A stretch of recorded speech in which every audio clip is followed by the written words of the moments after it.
you everyone for being here on a sunny Saturday afternoon. The poem I wrote for the commission is set in Orkney, where I spent some time recently. And I saw two ravens doing a mating display above a ruined farmhouse where I think they were building a nest. And I'd never seen this before. They were making really soft, gentle noises to each other. And they were not gothic ravens at all. They were romantic and joyful. And the poem's called Two Ravens, Orkney. Old loves or new fly upside down in turn. Each time they tip, tumble beak over tail, they sing a two-note sun song, chimes and clicks beneath the wind.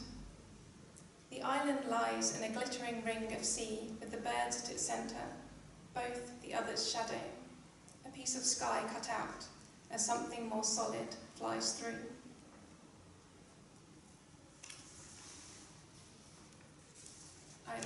I also spent some time on Fair Isle, where there is a Methodist chapel on a hill close to the middle of the island, and you can see the sea through all the windows around it.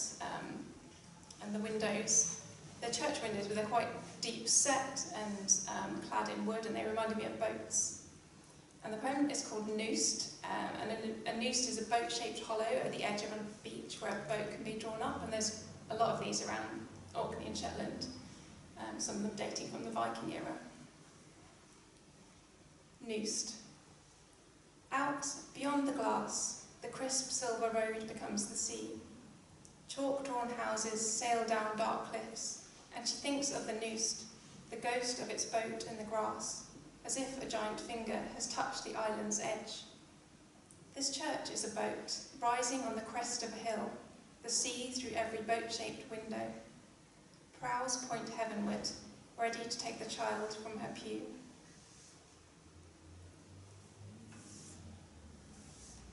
This next one, I wrote it in Fair Isle as well, but I don't have much explanation for it, apart from that I was having some very strange dreams when I was there. It's called Memorial. And here you are, a little rounder and stricter than before. Your wife already in our kitchen, and having not expected you, my heart fills up. There's a garden growing in the spare room. The bed is a lawn waiting for you. We have so much more than we thought. The children have gone to the mainland, leaving us to sit down to a meal together and disagree over spices, to dole out scoops of ice cream as our way of showing love. And I'm going to read a few poems from my book. It is called Swimming Between Islands, but it has a lot of non-island poems in it, and I'm going to read some that they're not set on islands, and they've got a more autumnal feel, because autumn seems like it's arriving quite quickly. This one's called Goblin Core, and I don't know if many people have come across the term Goblin Core, but I think it arose during lockdown when people were sort of embracing their more feral sides. And anyway, I did the same thing. Goblin Core. We knew we went right under our clothes, our tiny wings, our fur. We practiced eye contact on frog spawn at the bottom of the garden.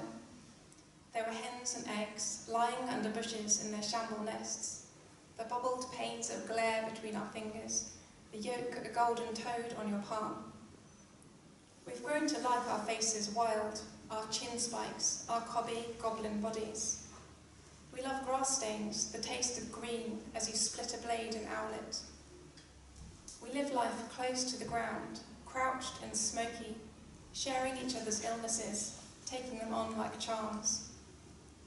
Eggs broken morning, eggs freckled skin. It's always summer with the warm bodies of our hens and sisters. On winter days your tongues and ice lolly in my mouth. We wake with hair like frozen twigs and kick through the windows of puddles.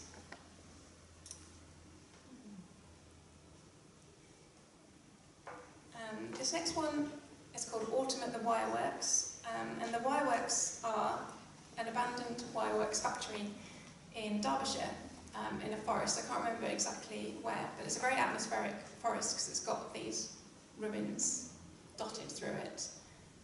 And I was there in autumn, and the forest was also full of mushrooms. Autumn at the wireworks. It's spring again, but inside out. The woods piratical, bejewelled with pick-me reds, gem-studded puffballs, funnels of unlikely blue. There are teaspoons of jelly, dead men's fingers, brains that glow. Here we are unburied. We lug our spirits and our winter fears in backpacks until we find the waterfalls and the whiskey pools, the woods distillery with copper guts and leaf clots underfoot. I'm going to finish by reading one that I don't normally read at readings for some reason, but it's called How to Do Nothing, and I stole the title from a book by Jenny Odell, who, the subtitle of the book's Resisting the Attention Economy, and it's all about basically paying attention to the space and time that you are in, and the ethics of care and maintenance and looking after each other. And I wrote the poem after I was stuck on a train, it was a long distance train journey, and it broke down in a forest. And there was no phone signal.